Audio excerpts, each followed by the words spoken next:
Tank test. Yes! Yes! Yes! Yes! Oh, Yes! please. Hey guys, Fixel here and welcome to my next Angel of Death guide, and this is going to be very in-depth. What I'm going to show you is all the methods that I personally use and my team personally uses, and I'm going to start this guide off by showing you the best gear to take with you. Now this is going to be with the range DPS and the base tank. Now you can use other styles, so you could use magic for DPS and you could use range for base tanking. You could use melee if you really wanted to, that's completely up to you. What I'm going to do is read out everything that we're going to go through. So the range DPS is going to wear T90s, he's going to have T90 to T92 weapons, he's going to take with him a shield for resonating, he's going to take an Asylum Surgeon's ring, Ring of Vigor, Excalibur, Mechanized Chompers. These are really important. Now you have your stat boosting potions, your adrenaline potion, 1 restore to last the kill, 4 Saradom in Bruise, an Antipoison. This is if you do not have Venom Blood on your augmented armor.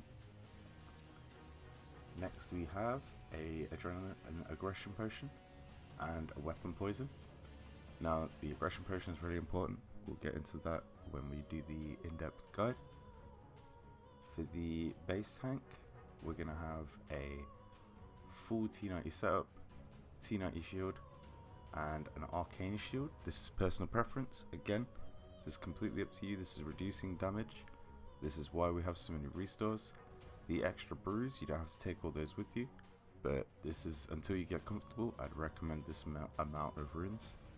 You have soul runes, earth runes, water runes, and blood runes. This is for Shadow Barrage and Shield Dome. Now that's about it for the gear. The familiars you can take with you. As a DPS, you can take your Nihil, representing what range of attack you're using. Or if you're not very confident, you can take a Yak with you, completely up to you. Base tank, I'd recommend a Yak just so you can stay alive, you don't have to worry about food, as your DPS should be taking care of the DPS in your team. Now I'm going to move on to the in-depth guide, so hold up with me and we'll switch over to that. Okay, so let's get into the player roles. Player roles are really important. What you want to do is have all your players positioned like this. Now in representative order we have our base tank. He is central, he is the yellow player, so it's this guy here. If you look on the left hand side of your screen, I've got all of them listed, so if you do want to go back or if you have this muted, you'll be able to tell which one's which without listing. Now you have your backup tank, he's going to be in the north, your DPS main in the south. These are interchangeable, you can change these, completely up to you. This personal preference down to my team, and this is what works for us. Now we've got your minion tanks that are around the center. Now this placement is extremely important. Now you'll understand more about that once I move on to the Reavers phase, but for now let's just roll with where they are. Next is going to spawn in the center. She's going to aggro onto somebody, so she's going to be like, fuck you, Korra tank. She's going to run over to him. She's going to possibly melee you. So there's a very high chance that her first hit is going to be melee. So what you want to do is if you see her running over to you, you want to whip your melee prayer on. And then as soon as she does her first attack, by then the base tank should have voked her. So if she went over there as a base tank, I'd walk up here, I'd voke her, she'd come back over to me, and then the kill would be begin. Now he's gonna put his mage prayer back on. That's very important. These are things you can't forget. Now at the start you might flick, you might get it wrong, but it's worth getting into the habit of being able to do it just so you don't take a big chunk of damage at the start for no reason. So we're gonna move on to the next phase, which is Reavers. Alright, so in the Reavers phase, what's gonna happen is Nex is gonna jump in the air. There's going to be ice that forms like this. Now this is going to form before the minions spawn. So you're going to have your ice form, and what your characters are going to want to do is when Nex jumps in the air, she's going to be facing a certain way. So for the sake of the video, and because she's already facing that way, I'm going to say that that way is the Umbra pillar. So Umber Quadrant. Now, what's going to happen is, this is another thing that comes down to personal preference, but with our base tank, this guy right here, and our backup tank, this guy right here, they are the quadrant tanks. So when she goes up in the air and she comes down, she's going to do an attack which does 3,500 damage 3 times to the quadrant that she's facing. So let's spawn these Reavers in. So the Reavers will spawn. Now as these Reavers spawn, there won't be one in the Fumus quadrant, the Umbra quadrant, sorry. Now the first thing I'm going to talk about, to make it really simple for you guys, is the other players in the team. So if you're a minion tank, or the DPS main, or the backup tank, or the base tank, this goes for everybody if you're not going into the quadrant. If you're the backup tank or the base tank that's going to be tanking the quadrant, then this does not count for you. Now if you're the Umbra tank and she's facing your quadrant, so that's this quadrant right here, you're going to run up here. Now the base tank is going to run into the quadrant, so he's here. The DPS main is going to run into the southeast quadrant, and the backup tank is going to run into the northwest quadrant.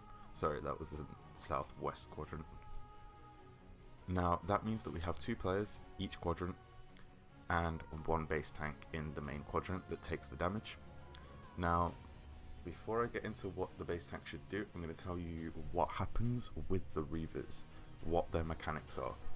The Reaver's job is to walk over like this to Nex, and then Nex eats them and it gives her the ability to damage you. So she will attack you with an attack which is based on the Reaver's health. I'm not 100% certain of the maximum hit she can do, but I'm sure it's in the range of 3.5 to 4k damage, possibly more. So the reason the start of the kill we sip an aggression potion is because what that will do is these 2 guys that are stood here, so we'll use the northeast quadrant as an example. We have the Umbra tank and the Glacis tank, these guys right here. The Umbra tank and the Glacis tank will have both taken a sip of a aggression potion. So what that will do is the Reaver will walk over, so he'll start walking over, and then he will aggro onto the Glacis or the Umbra tank. This will stop him walking, he'll be dead in his tracks, and you don't need to do anything about him. So this goes for all quadrants, it's exactly the same, and that's why as a DPS main and a backup tank you don't really need to take a aggression potion, because it's not really that important. It's more of a backup thing, because if one of these guys dies and you have no aggression potion, he's going to walk over, you're going to get obviously hit if you don't kill him in time. Now if you want to do this without aggression potions, then you simply stun the Reaver. So you use your thresholds or your normal basic abilities, you make sure you stun the Reaver and then you kill the Reaver. That's the normal way of doing it, that's how you're supposed to do it. So what's going to happen with the base tank, because I'll run through a guide on how to avoid these 3.5k hits. You're going to want to run into the quadrant that Nex is facing. Now you should soul split, get off a threshold or 2, that gets you some HP back for free. You can leave your soul split on, completely up to you. Once you feel comfortable like doing it, you will leave your soul split on, because you're going to res at the end of this and you're going to gain a massive amount of HP from that res, and you should be completely fine by the end of this. So what you're going to do is you're going to run in, you're going to soul split, what I do is I wild magic, then I basic, then I reflect with my shield out, and then I shield dome. Now these attacks, I'll just use the base tank as an example. Obviously the base tank's not flying about the room, but this is an example. From the Umbra pillar, there's going to be smoke clouds that like storm into the arena. It's quite hard to explain really, but the smoke clouds, they form across the arena and they'll hit your base tank. Now when you see these, I do this all on tick, so I make sure that my reflect and my shield dome are active on the tick that those clouds come across. That means I get to do as much damage to Nex as possible before that. Now you can play it safe, just make sure your reflect doesn't run out. And then as soon as that rotation is done, so as soon as you see 3 damaging hits hit you, it's normally around a 500, a 700 and a 900 that hit you with these abilities active, as they do 100% damage reduction. Now you're gonna resonance and walk straight back up to Nex, because at this point your barriers will have gone up. So you can walk back to Nex, do a resonance, and she'll hit you, and that will heal you for your full HP in a best case scenario. If she doesn't, whip back on your melee prayer and continue the kill. Alright, I'm now going to walk you through the Shadow Bombs phase, so I'll quickly move everybody back into their positions, because it is quite important that you, as you're doing all these phases, try and keep in the same positions that you start out in. Obviously if you have to move, there's a lot of reasons why you'd have to move, but try and keep back, and then you get into a pattern of staying in the same place and being in that same place. Every time you need to do something, your teammates will recognize you as being in that spot, and it'll help you a lot. So what we're going to do now is the Shadow Balls, and this comes down after the Reavers. It's not an instantaneous thing, you do have a pause in between, so you do have a chance to phase next before the Shadow Balls come down. This is entirely up to your team's DPS, so I'm going to walk you through this anyway and explain what happens after that if you still haven't phased her. So for right now, what happens is a red ball will appear underneath you, so we colour this red,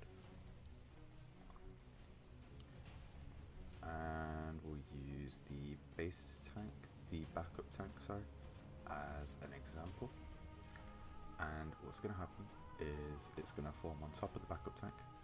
He's going to have a couple of seconds to move, and then he's going to move out of the way, and then another one is going to come down on top of it. So it's going to come down on top of him again after another couple of seconds, and then he's going to move out the way again, and then again another one will come down, and he will have to move again. And that's as simple as these are. Now it's extremely easy to avoid, you just have to stay calm, but at the same time, if you don't avoid them, they are lethal. They will hit you for 3,500, and that is a big chunk of HP. So try to avoid these at all costs. And next we're going to talk about the crystals. Okay, so after these Shadow Balls come down, they're going to disappear, so we'll get them off now. Now what's going to happen is you're going to phase next. She's going to be at 2.1 million HP, and you're going to jump straight onto your Reavers. So you guys should all be attacking the appropriate Reaver to where you are. Now don't forget, Umbra and Glacies have kind of switched at the moment. Obviously they'd be opposites right now, but either way, there's no minion in Umbra's section, so it's completely fine. It's absolutely fine. So Umbra can jump onto this Reaver, backup tank can jump onto this Reaver, Glacies can jump onto this Reaver, Kuror onto this Reaver, Fumus onto this Reaver, DPS onto this Reaver. Or you could have Kuror onto Kuror Reaver. It all depends on which Reaver is going down fast. Base tank can obviously throw off a hit if he wants to. It's completely up to your team. Now the objective is to get those down before the next effect occurs, and that is going to be the crystals. So you see these crystals that are centered here. I'm going to get rid of the Reavers quickly. Now these crystals are representative to your pillars, so you have pillars all across here. Your Fumus, your Glacies, your Umbra and your Kuror. Now you're going to want to attack these crystals.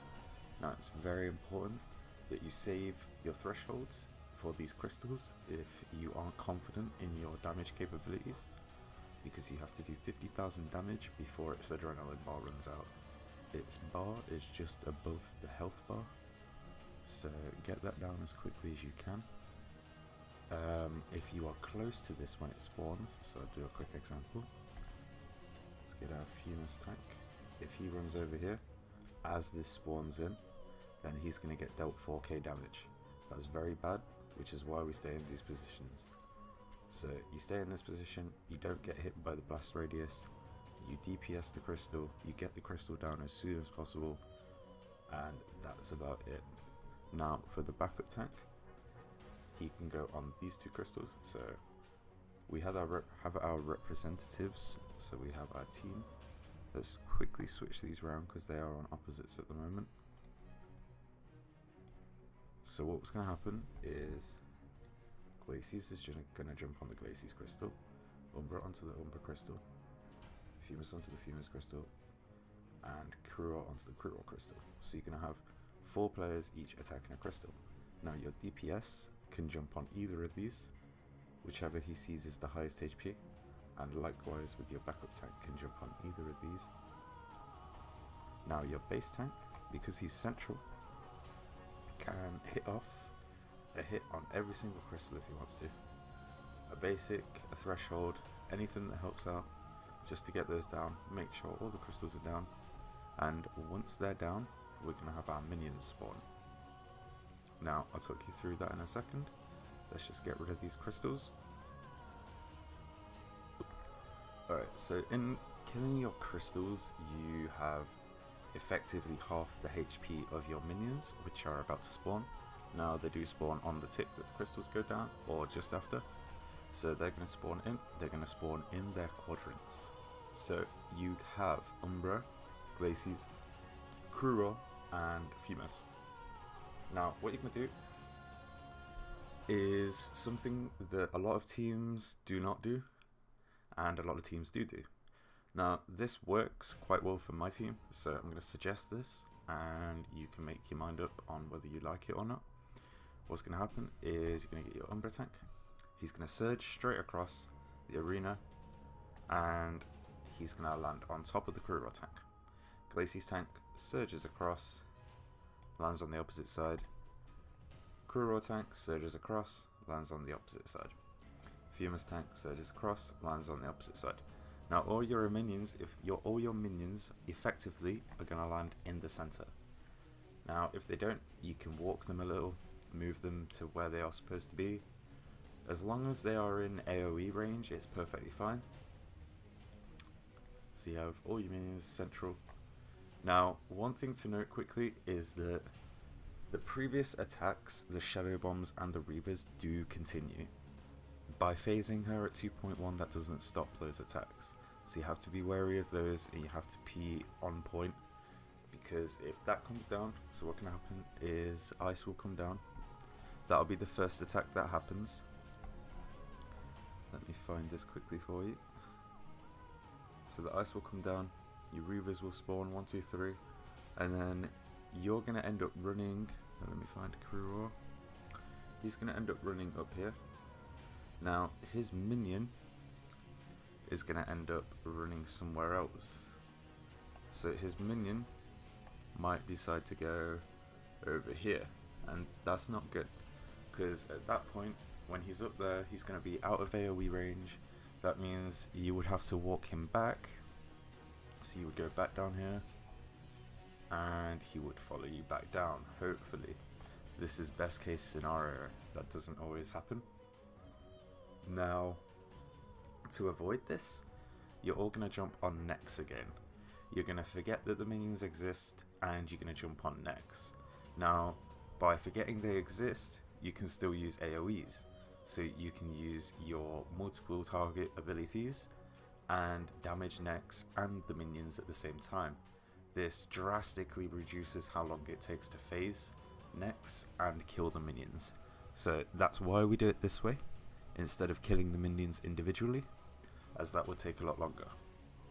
So presuming that that's what you've done, you're going to hit 1.8, and then at 1.8 her abilities will stop, and she will bring out onto the table a new set of abilities. So I'm going to walk you through those now and continue on to the next phase. Now what's going to happen is, hopefully you're going to take out all your minions. So all your minions are going to be dead, and then we're going to walk into the next phase, which is going to be phase 2, and this starts at 1.8. Now you're going to have your smoke clouds. what this does is a piece of black smoke, which is kind of hard for me to draw, but you can just imagine that this is a piece of black smoke. It is nowhere near as big as this, it's barely visible, but you should be able to spot it. What will happen is it will come from Nex, so the center of Nex, and it will float across the screen somewhere. Sometimes it goes like this, tries to misguide where it's going a little bit, and then it's going to land wherever it lands. Now in this place there's going to be a vortex. The vortex will be purple. Now all your teammates have to consecutively run over to this vortex. So you're all going to go over there, run into the vortex. Let me find which one I'm missing. My Umbra tank. Now your base tank can also do this, and your DPS main can also do this. And by base tank, I meant the backup tank. So your backup tank is going to go over there. So the only person left in the middle is going to be your base tank. Now one thing the base tank can do is walk slightly over there with you, with Nex. So bring Nex over there as well. And then you can all attack her from inside this vortex. So if I show you underneath the vortex quickly, you have all your players stacked under there. So it doesn't actually cover you like that, it's just hard to represent in this picture. So what you're going to do is once you all get on the vortex, you're going to click consume.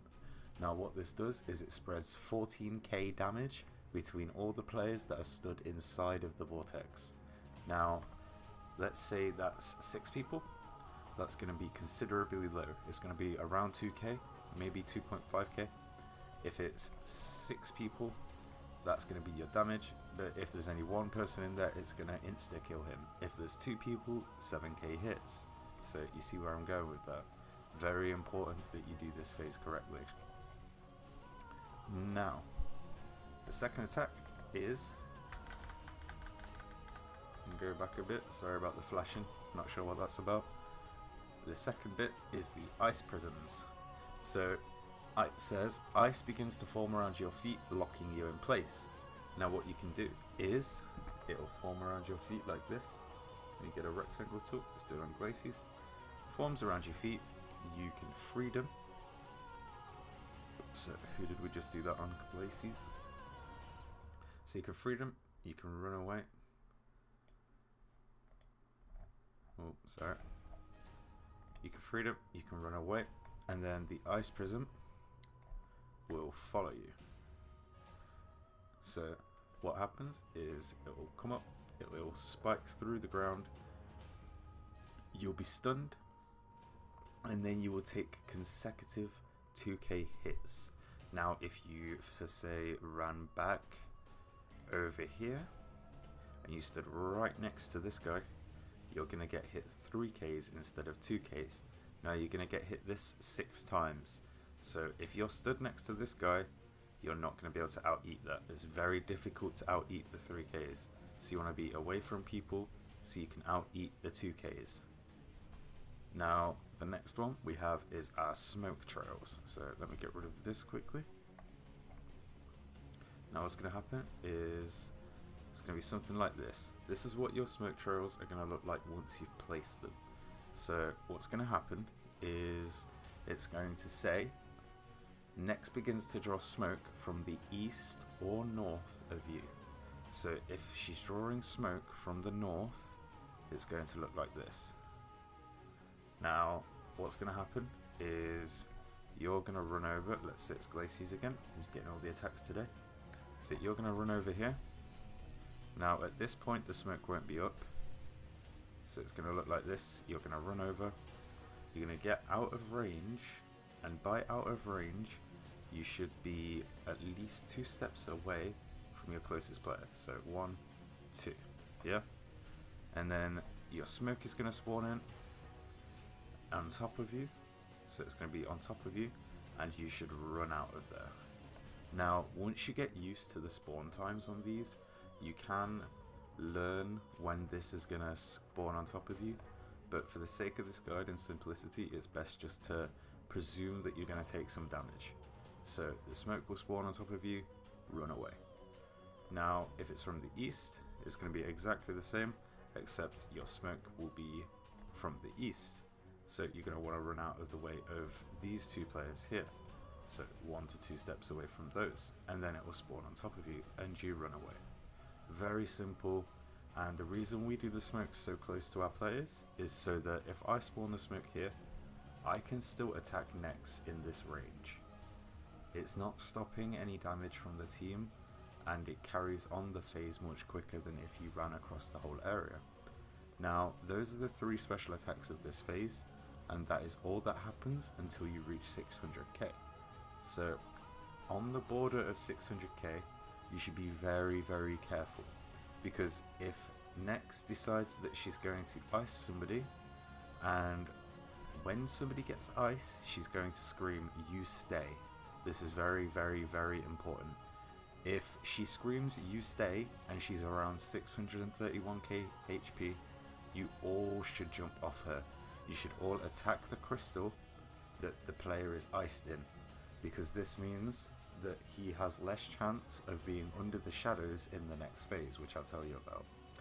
Because when somebody gets iced, they can't move. So if a shadow spawns underneath him, it's going to attack him for 4k damage along with the 2ks. He can also get stunned, a range of things can happen, and that player will die. So if somebody's getting iced, if she screams, "You stay," everybody jumps off Nex and you run away. You attack the crystal, you go back to Nex and you kill Nex. So once you hit 600k, all of the effects in this phase will be over, so you don't get those on the next phase.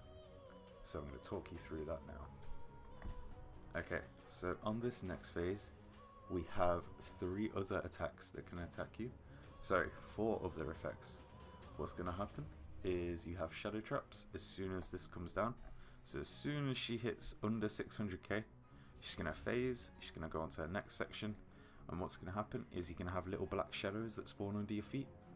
Now, you should freedom ice that is on your screen. So if you have ice that forms up on your screen, now I can't really represent this in Photoshop, but you'll know exactly what I mean. You can freedom out of that ice, and this means that your stun that is about to hit you will not hit you, okay? So I'm telling you about 2 at once right now. So I'm telling you about the shadows and the stuns, because they do interlock with each other.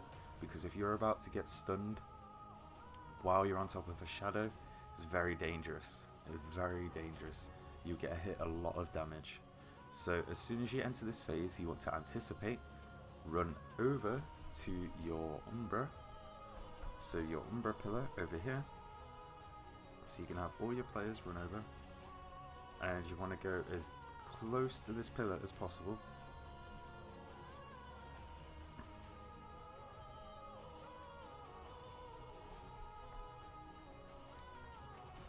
Ooh. So there we go. We have all our players over there. Now you're going to avoid your shadows, and if you see ice coming up on your screen, you freedom out of that ice and it stops you getting attacked. This is also the time when you can take your Antipoison, or if you have Venom Blood, you have no need to worry. And now the next attack is very hard to avoid. It is the virus. So the virus is just going to drain your stats over the whole phase. So you're going to want to overload and make sure that your prayer's kept up and keep very close tabs on what's going on with that, because you can't really do anything about it until you're on the last pillar. So the reason we attack the pillars in the order we do is because we go from most dangerous to least dangerous. So what we're going to do is we're going to attack the Umbra pillar. This gets rid of shadows. We're all going to run up. We're going to attack the Glacis pillar, and this gets rid of your stuns.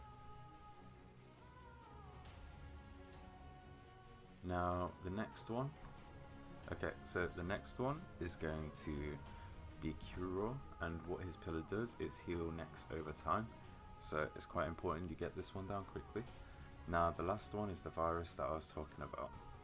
Now as you're doing this, there's going to be a player that is consistently going to get bombs.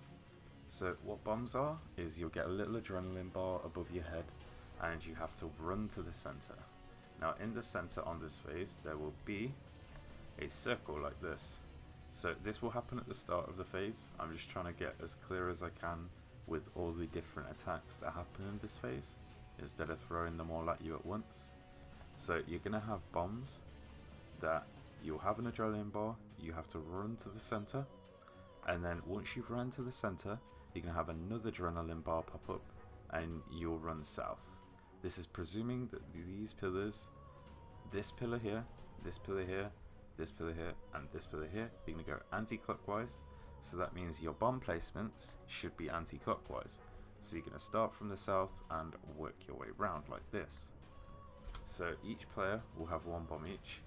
It can be random, so it can be the Glacies tank. Let's say the Glacies tank has all the bombs.